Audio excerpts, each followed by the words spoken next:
Hello दोस्तों, एक बार फिर से स्वागत है आपका अपने HK के मैथ क्लासेज में।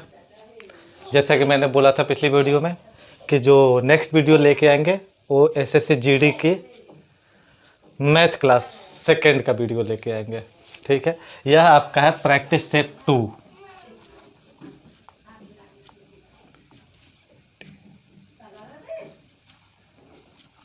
प्रैक्टिस सेट 2 है।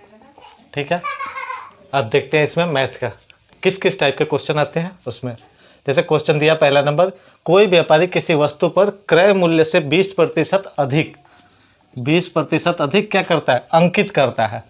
ठीक, तथा उस पर कुछ छूट देता है। अब जितने में वो खरीद के लाया उस पर वह 20% ज़्यादा लिख देता है और फिर बोलता है कि हम इस पर आपको छूट देंगे। ठीक, लेकिन फिर भी वो 10% का क्या करता है, प्रॉफिट कमाता है, लाभ कमा लेता है। तो उसका छूट प्रतिशत ज्ञात करें। अब इसका जो ऑप्शन दे रखा है ए में 9.1/3%, बी दे रखा है आपका 8.1/3%, सी 10% और डी दिया है आपका 2.3/11%। ठीक है, देखते हैं इस क्वेश्चन को कैसे करेंगे। अब देखिए, कहता है किसी वस्तु के क्रय मूल्य से 20% अधिक अंकित करता है। ठीक है, अब देखिए मान लेते हैं उसका CP यानी क्रय मूल्य कितना है, 100 रुपया है, तो उसका अंकित मूल्य कितना हो जाएगा, अंकित मूल्य हो जाएगा कितना, 120 रुपया, 20% ज़्यादा है। ठीक है, लेकिन फिर वह 10% का क्या करता है, लाभ कमाता है, यानी बेचता है। खरीद के तो लाया 100 रुपये में, तो उसका सेलिंग प्राइस कितना हो जाएगा, 110 रुपया। 110 रुपया उसका सेलिंग प्राइस हो गया, यानी इतने में बेचा है। उस पर लिखा कितना है, 120 रुपया लिख रखा है और 110 रुपये में वो क्या कर रहा है, बेच रहा है।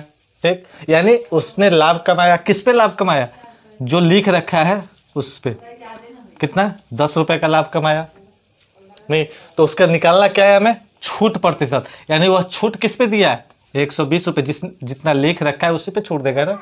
यानी 120 पे छूट दिया, कितने का छूट दिया, 10 रुपये का, यानी उसका छूट प्रतिशत कितना हो जाएगा, छूट प्रतिशत बराबर 10, कितने किस पे छूट दिया, तो 120 पे, गुने परसेंट का मतलब 100, बस 1 0 से 1 0, 4 तिया 12, 25 चौका 100, यानी 25/3% हो गया। इसको निकाल देंगे तो 8.1/3% हो गया। समझ में आ गया।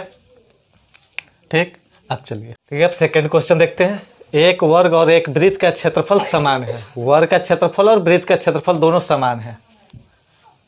समान हो तो वर्ग की भुजा और वृत्त के क्षेत्रफल वृत्त के त्रिज्या का अनुपात हमें पूछ रहा है।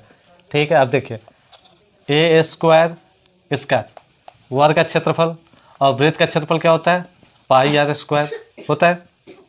ठीक, अब चलिए A²/r² हो जाएगा इक्वल टू पाई हो गया। ठीक, दोनों यानी A/r का स्क्वायर कर सकते हैं ना, बराबर पाई। अब देखिए स्क्वायर इधर जाएगा तो क्या हो जाएगा, A/r बराबर √पाई। अब अनुपात पूछ रहा है, इसके नीचे कुछ नहीं, एक है, यानी कितना आ गया, √पाई अनुपात 1 आ गया। हमारा ऑप्शन सी आ गया। क्लियर है। चलिए अब नेक्स्ट क्वेश्चन देख लेते हैं। ठीक है, अरे यार करो। अब तीसरा क्वेश्चन देखिए, दो संख्याओं का योगफल कितना है, 8 है और उनका गुणनफल 15 हो तो उनके व्युत्क्रमों का योगफल ज्ञात करना है हमें। ठीक, दो संख्याओं का योगफल यानी x + y बराबर हमें दे रखा है 8 और गुणनफल x × y बराबर दे रखा है 15। तो व्युत्क्रमों का योग यानी 1/x + 1/y हमें फाइंड करना है। सबसे पहले क्या कर लेते हैं, LCM xy हो जाएगा y + x। अब देखिए ये y + x या x + y दोनों तो सेम ही है, यानी 8 है, और दूसरा क्या है, xy कितना है, 15। हमारा ऑप्शन क्या सा हो गया, डी नंबर। क्लियर है। चलिए नेक्स्ट क्वेश्चन देखते हैं। सर जी नेक्स्ट क्वेश्चन आ गया, क्या यार। नेक्स्ट क्वेश्चन है 2 + x 2 बराबर x + 1/1 + 1/3 + 1/4। ठीक है, अब इसको सॉल्व कैसे करेंगे, पहले लिख लेते क्वेश्चन। 2 बराबर x + 1/1 + 1/3 प्लस 1/4। अब इसको सॉल्व करने के लिए आप लोग क्या करेंगे, इसका एलसीएम कर लेंगे, हमें एलसीएम लेने की जरूरत नहीं है, ठीक है।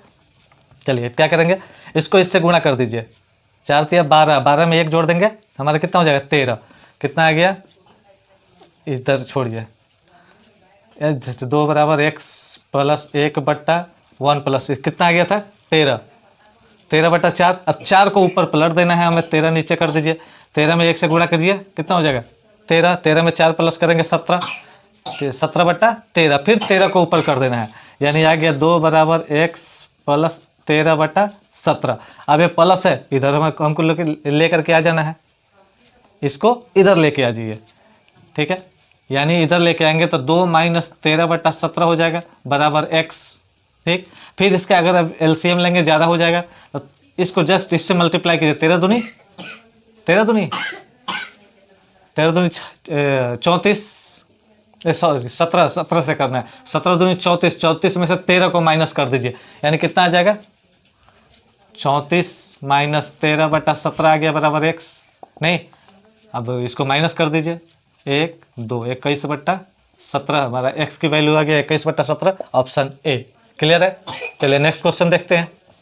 अब 6ठा नंबर क्वेश्चन देखते हैं।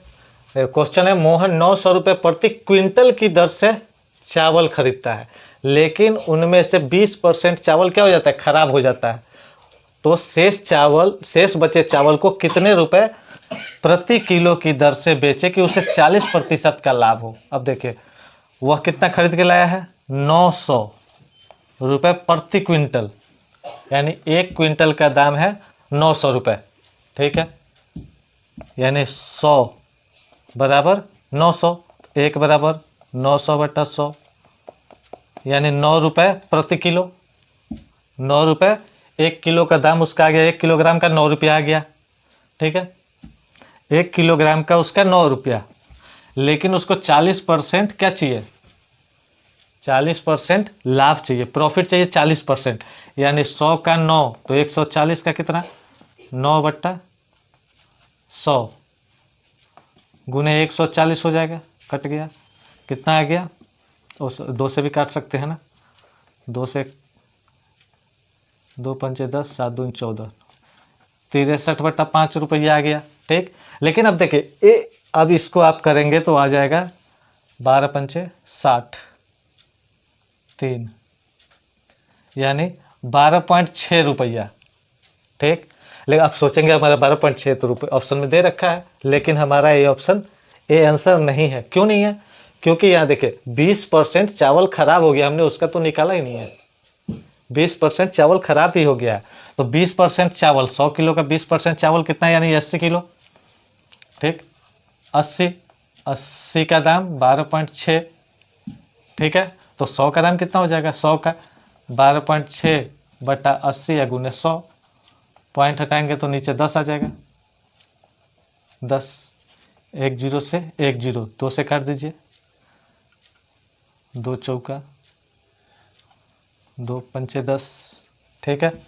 अब इसको गुणा कर लीजिए, सॉरी, ठीक है ना, 1 0 से 1 और 80 है ना, सॉरी, फिर 1 0 से 1 0 कट जाएगा ना, हाँ, यानी कितना आ गया हमारा, 80 नहीं कटा है, 80 गुने 1 0 से 1 0 कट गया, यानी आ गया 126/8, यानी इसको अब भाग दे दीजिए, आपका आंसर आ गया 15.15 7 5 इतना, यानी 15 रुपये 75 पैसे के हिसाब से बेचेगा तो उसको कितना परसेंट का लाभ होगा, 40% का लाभ होगा, यानी हमारा ऑप्शन बी सही है।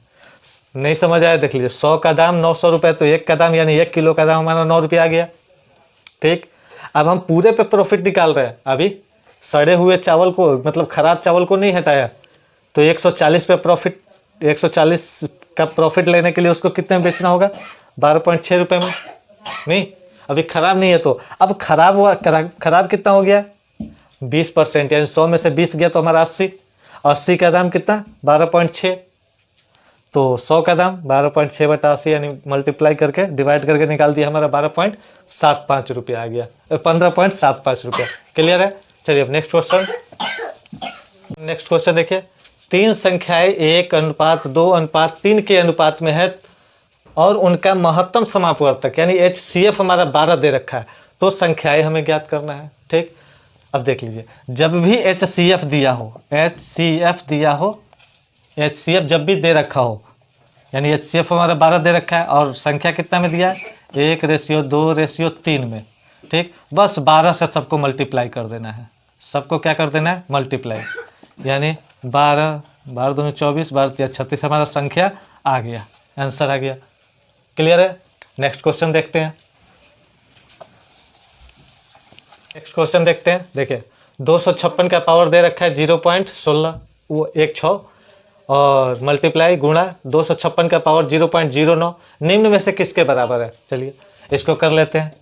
256 का पावर 0.16 गुणा 256 का पावर 0.09। ठीक है, अब देखिए जब दोनों सेम है, बेस यानी आधार हमारा सेम है, एकदम एक जैसा है, और किस चीज़ में है, गुणा के फॉर्म में है।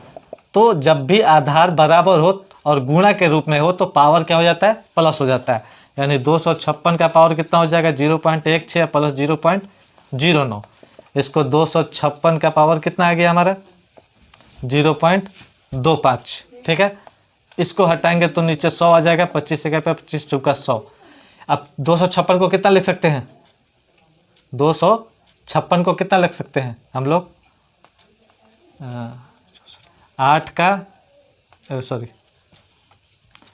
16 का स्क्वायर लिख सकते हैं ना, आपको शॉर्ट में करके बता रहे हैं। ठीक, कर सकते हैं, या नहीं इतना इसका वो कर दीजिए, सीधा 4 का पावर 4 कर सकते हैं, और इसका पावर 1/4 से 4 कट गया, हमारा कितना आंसर आ गया, 4, यानी हमारा ऑप्शन कौन सा, हमारा ऑप्शन डी आ गया। क्लियर है? चलिए अब नेक्स्ट क्वेश्चन देखते हैं। अब नेक्स्ट क्वेश्चन है, दो संख्याओं का अनुपात कितना है, 13:20 है। यदि उनके बीच का अंतर 189 है तो छोटी संख्या। अब देखिए अनुपात कितना दिया है, 13:20 दिया है, इनके बीच में कितने का अंतर है, 7 का अंतर है, नहीं यानी 7 बराबर हमारा 189 है, 1 बराबर 189/7। और कौन सी संख्या पूछा है, छोटी संख्या में, तो गुणा 13, छोटी संख्या तो 13 ही है ना, 13 आ गया, काट देते हैं इसको 7 से, 7 दूनी 14, 7 7 49। अब गुणा कर दीजिए, हमारा आंसर आ गया 13 7 91, 13 दूनी 26, सॉरी 91 का 1 26 और 9 6 15, 351, ऑप्शन डी हमारा आंसर आ गया। क्लियर है? Next question. चलिए अब नेक्स्ट क्वेश्चन है, वह बड़ी से बड़ी संख्या ज्ञात करे जिसे 52 तथा 104 से विभाजित करने पर 4 तथा 8 शेष बचे। अब देखिए यहाँ पे क्या निकालना हमको, बड़ी से बड़ी संख्या। ठीक है, अब देखिए 52 से करने पे 4 शेष बचता है और 104 से करने पे 8 शेष बचता है। क्लियर है? अब देखिए बड़ी से बड़ी, यानी 52 में से 4 माइनस कर दीजिए 48, 104 से 8 माइनस कर दीजिए कितना, 96। ठीक, ये दोनों कट जाएंगे, 48 से 96 कट जाएगा, कट जाएगा, 2 बार में कट जाएगा, यानी हमारा ऑप्शन हमारा आंसर क्या आ गया, 48 आ गया, हमारा डायरेक्ट आंसर आ गया। अब कुछ लोग क्या करेंगे, इसका HCF निकालेंगे, HCF निकालने की जरूरत ही नहीं, माइनस कर दिया, इससे देख लिया कट गया, हमारा ऑप्शन आ गया। क्लियर है? चलिए नेक्स्ट क्वेश्चन देखते हैं। नेक्स्ट क्वेश्चन है, A, B तथा C एक व्यापार में क्रमशः 14,000 रुपये, 18,000 रुपये तथा 24,000 रुपये निवेश करते हैं। यदि वर्ष के अंत में 25,480 रुपये का लाभ होता है तो A और B के हिस्सों का अंतर क्या होगा। ठीक है, अब देखिए A, B और C 3 आदमी है, तीनों ने मिलकर के 14,000, 18,000 और 24,000 रुपये क्या किया है, निवेश किया है। यानी A, B और C का रेशियो दे रखा है 14,000 रुपये, फिर दिया है 18,000 रुपये और C का दिया है आपका 24,000 रुपये। ठीक है, 1 2 3 0 से 1 2 3 0 कट गया। ठीक, अब देखें तो 2 से काटिए, 7 दूनी 14, 9 दूनी 18, 12 दूनी 24, अब तो कटेगा नहीं। अब तीनों को जोड़ करके कितना हो गया, 11 21 7 28। ठीक है, तीनों का 28 हो गया। ठीक, अब देखिए 28 की वैल्यू क्या है, 28 की वैल्यू 25,480, 25,480 है, 80 रुपये। एक की वैल्यू कितनी हो जाएगी, 25,480 बटा 28, अब हमें क्या करना है, ए और बी के बीच का अंतर निकालना है। ठीक, अगर हमें केवल पूछेगा ए का, तो ए का कितना है 7, यहाँ पे 7 से मल्टीप्लाई करेंगे। बी का पूछेगा तो बी का 9 है, यहाँ पे 9 से कर देंगे। सी का पूछेगा तो सी का 12 है, तो यहाँ पे 12 से मल्टीप्लाई। लेकिन हमें पूछा क्या है, ए और बी के हिस्सों का अंतर पूछा है। अब इन दोनों के बीच में कितने का अंतर है, 2 का अंतर है, तो यहाँ पे 2 से गुणा कर दीजिए। क्लियर है, चलिए 2 से काट दीजिए, हमारा कट गया 14 बार में। 14 से इसको काट दीजिए तो हो जाएगा 14 इकाई 14, 14 अट्ठे 112, 14 दूनी 28, 0 कितना आ गया 1820 रुपये हमारा आंसर आ गया। क्लियर, कौन सा आंसर आ गया हमारा, बी नंबर ऑप्शन आंसर आ गया। क्लियर है, चलिए अब नेक्स्ट क्वेश्चन देखते हैं। नेक्स्ट क्वेश्चन है, नीचे दिए गए आंकड़ों का बहुलक ज्ञात करना है। क्या करना है ना, बहुलक ज्ञात करना है। अब देखिए बहुलक का मतलब, बहुलक यानी जो बहुत बार दिखे वही बहुलक है। अब सबको पहले गिन लीजिए, 1 2 3 4 5 6 7 8 9 10 11 12 13 14 15, टोटल 15 है। अब इसमें देखें तो 1 2 3 4 5 6 बार तो अकेला एक ही आ गया, हमारा ऑप्शन बी आंसर आ गया। ठीक, जो सबसे ज्यादा बहुलक यानी बहुत बार जो लौके, बहुत बार जो दिखाई दे वही हमारा बहुलक आ गया। क्लियर है एकदम, सबसे ज़्यादा तो एक ही दिख रहा है ना, एक 6 बार आया है, हमारा ऑप्शन भी आ गया आंसर ए। क्लियर है, नेक्स्ट देखते हैं क्वेश्चन। चलिए नेक्स्ट क्वेश्चन है हमारा, यदि एक संख्या को 14 से विभाजित किया जाता है तो वह दूसरी संख्या के 10% के बराबर हो जाता है, तो पहले संख्या दूसरी संख्या से कितना प्रतिशत अधिक है। ठीक है, देखिए एक संख्या को कितना से 14 से विभाजित किया जाता है तो वह दूसरी संख्या के 10% के बराबर है।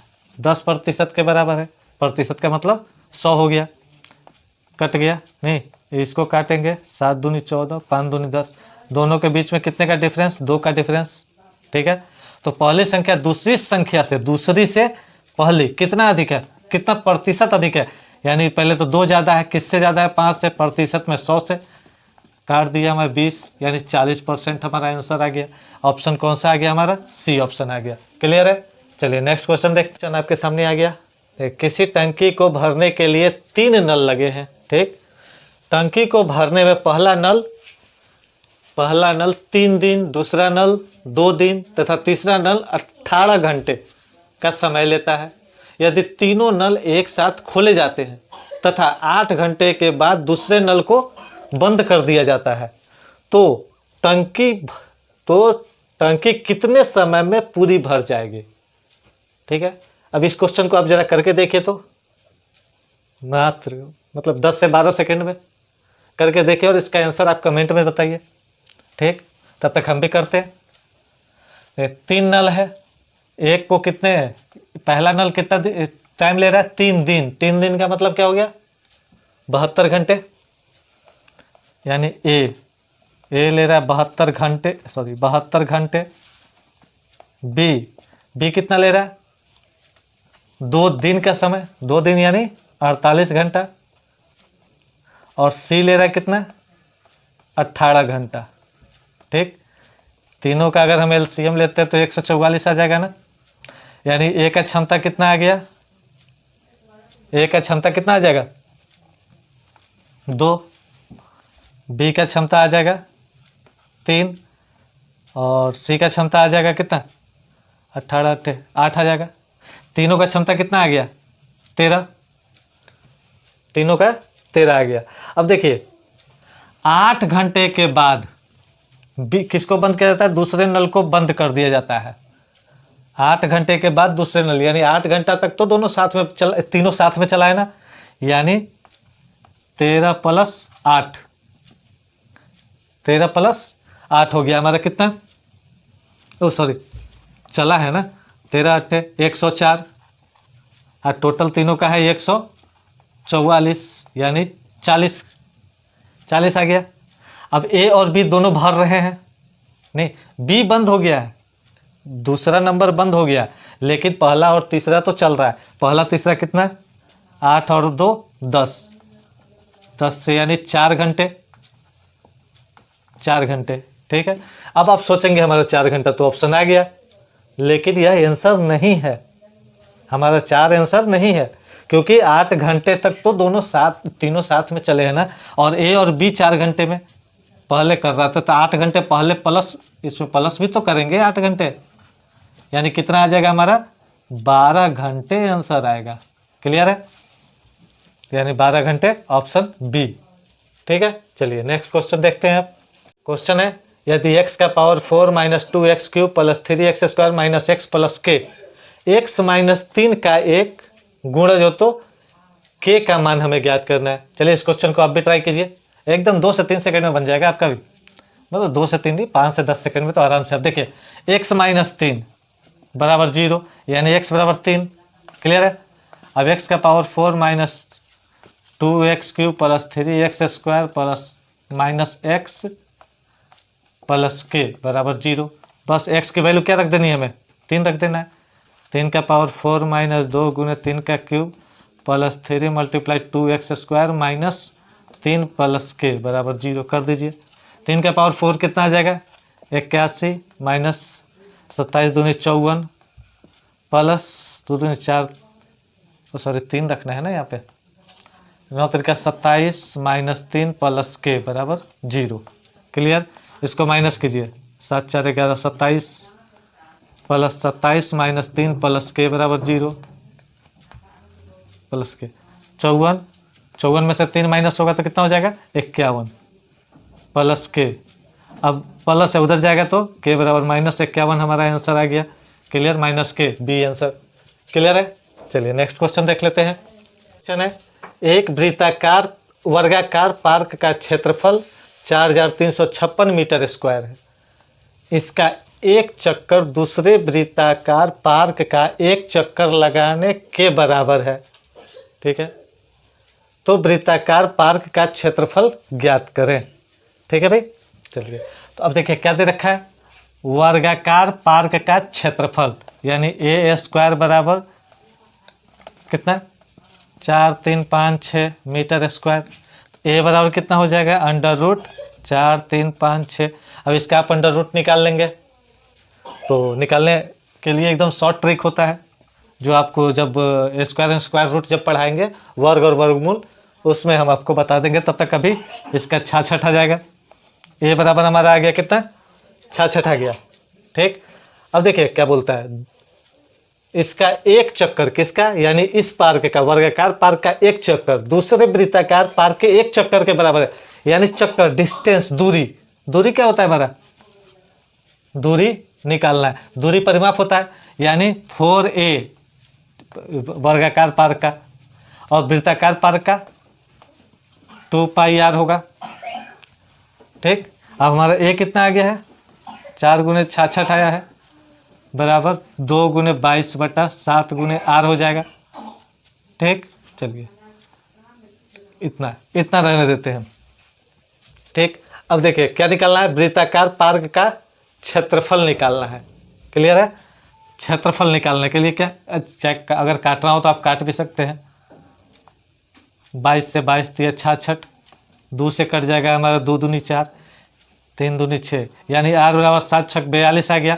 अब क्षेत्रफल निकाल दीजिए, क्या होता है पाई r स्क्वायर होता है ना भाई, 22 बटा 7 गुने 42 गुने 42, 7 से कट जाएगा 6 बार में। ठीक, क्षेत्र में 12 एक तरह 132 गुने 42 गुणा कर दीजिए, तो गुणा करेंगे मल्टीप्लाई यानी गुणा करेंगे तो हमारा आ जाएगा कितना 2 दूनी 4 4 73 में 39 यानी 4 4 और 13 चौका 52 3 55 इतना मीटर स्क्वायर। देखिए तो 55 54 मीटर स्क्वायर। क्लियर है, चलिए नेक्स्ट क्वेश्चन देख लेते हैं।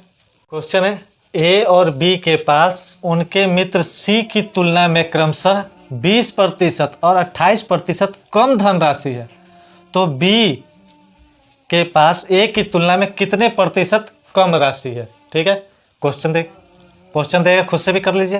देखिए सी ए बी, अगर सी के पास 100 है तो बी के पास कितना होगा 20% कम यानी 80 होगा। ठीक है, और बी के पास कितना है 28% कम है, 28% कम है यानी कितना होगा 28 इसमें से घटा दीजिए यानी 72 हो गया। क्लियर है। अब देखिए तो बी के पास ए की तुलना में, बी के पास ए की तुलना में कितने प्रतिशत कम राशि, अब इन दोनों के बीच में डिफरेंस कितने का है, 8 का है, यानी 8 किससे, ए से, ए का 8 से, गुना कितना प्रतिशत निकालना है, 100 से कर दीजिए, कट गया, यानी कितना परसेंट, 10% हमारा आंसर आ गया, ऑप्शन डी। क्लियर है। नेक्स्ट क्वेश्चन देख लेते हैं। अरे सर जी नेक्स्ट क्वेश्चन में आ गए हैं। लास्ट क्वेश्चन हम लोग लेकर के आए हैं, क्या है, रमेश और सुरेश की आयु का अनुपात कितना है, 6:7 है। 15 वर्ष पहले उनकी आयु का अनुपात 9:11 था। तो रमेश की वर्तमान आयु ज्ञात करना है। ठीक है, चलिए उनकी आयु का अनुपात कितना है, 6:7 है। किसका, रमेश और सुरेश का। रमेश और सुरेश का आयु का अनुपात कितना है, 6:7 है।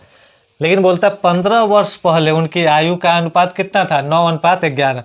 अब 15 साल पहले चलते हैं, 15 वर्ष पहले आयु का अनुपात कितना है, 9:11 है। क्लियर है। चलिए तो रमेश की वर्तमान आयु ज्ञात करना है। चलिए पहले अब देख लीजिए, दोनों में सेम डिफरेंस है, 6 3 9 और 7 4 11, सेम डिफरेंस नहीं है। एक मिनट इसको इधर लिख लेते हैं, -15 यानी 15 साल पहले, दोनों में सेम डिफरेंस नहीं है। तो अब देखिए इन दोनों में कितने का डिफरेंस है, 1 का, इन दोनों में कितने का डिफरेंस है, 2 का।